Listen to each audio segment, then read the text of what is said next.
Good morning, students. Today we will discuss synonyms. Synonyms are very important in English because when we write some piece of writing, to avoid the use of the same word again and again, synonyms are a great help. The word synonym is borrowed from the Latin synonymum, which is in turn borrowed from ancient Greek word synonymon. Synonymon word is composed of syn. Syn means together, similar or alike. And onym, it is a form of onoma which means name. So, synonyms are the words which have the same name or the same meaning. Now, synonym is a word that means exactly or nearly the same as another word in the same language. So, students, it is not necessary that synonyms are exactly same. They can be exactly same, or we can say they are nearly the same. There can be some little difference in their meaning, in their context, etc. For example, the word begin, start, commence and initiate are all synonyms of one another. They are called synonymous. The standard test for synonymy, if a word is a synonym of other word or not, is the substitution. If one word can be replaced by another in a sentence without changing its meaning, that means if it is the complete substitute of the other word, then the words are considered synonymous. And there are some words which can be synonyms in one particular sense, but in another sense they are not synonymous. For example, long and extended. If we use these words in the context of time, for example, long time or extending time, they are synonyms of each other because we can substitute long with the extended or extended with the long in context of time. So they are complete synonyms, they are exactly synonyms.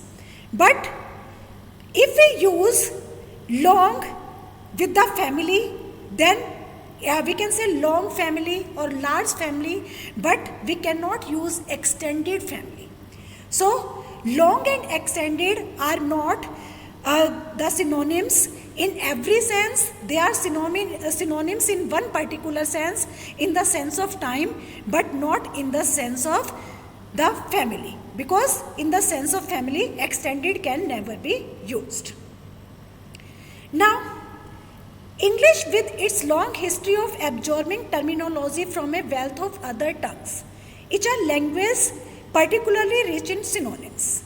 As you all know, that English language has borrowed the words from the several languages like Greek, Latin, German, etc.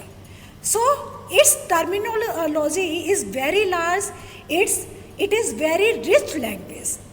It has a very rich language and there are many synonyms which have been borrowed from other languages also. And words so close in meaning that in many contexts they are interchangeable. And the words which we have taken from the other languages, Greek, Latin, German, etc., in many cases they are so close in meaning, in context, that we can use them as the substitutes, we can use them interchangeably, and they are interchangeably. Like the nouns tongue and language in the first part of this sentence. These are the tongue and language are the synonyms and they are interchangeable. There is no difference, not even the minor difference in their meaning. Just about every popular dictionary defines synonym as a term having the same or nearly the same meaning as another, but there is an important difference between the same and nearly the same. However, every dictionary, when we come to the definition of synonym, every dictionary says that synonyms are the words which have the same or nearly the same meaning. But there is a lot of difference when we say same or nearly the same. Synonyms sometimes mean exactly the same thing but not always. As I have given you examples already, some synonyms can mean exactly in some situation or sometimes but not in every situation. Not always they mean the same. There is the subtle difference, there is the minor difference in their context, in their meaning. For example, take the words forest and wood. Though we often use these two words, forest and wood, interchangeably, they are interchangeably changeable, but they have different shades of meaning. For example, a forest tends to be larger and denser than a wood. We almost always find subtle, minor but important difference among the synonyms. For example, again take the verbs make and construct. Make and construct mean roughly the same thing. They are the synonyms, but they have nearly the same meaning, not the same meaning. For example, we can make a cake. We cannot construct a cake. We can make a cake, but we construct a building. And we cannot use make a building with the building, and with the cake we cannot use the construct, which is a more complex undertaking. Now, lists of synonyms are useful when we are struggling to write and looking for just the right word.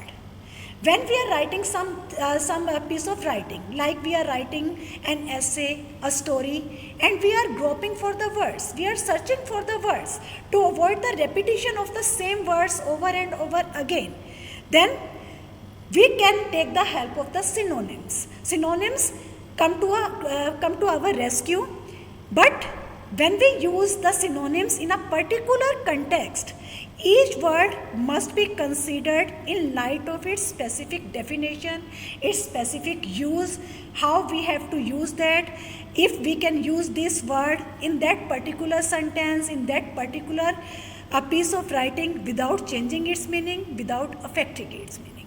So students, that's all about the synonyms today. I have given you an assignment based on the synonyms. Try out this assignment in your rough notebook. Thank you. Have a nice day.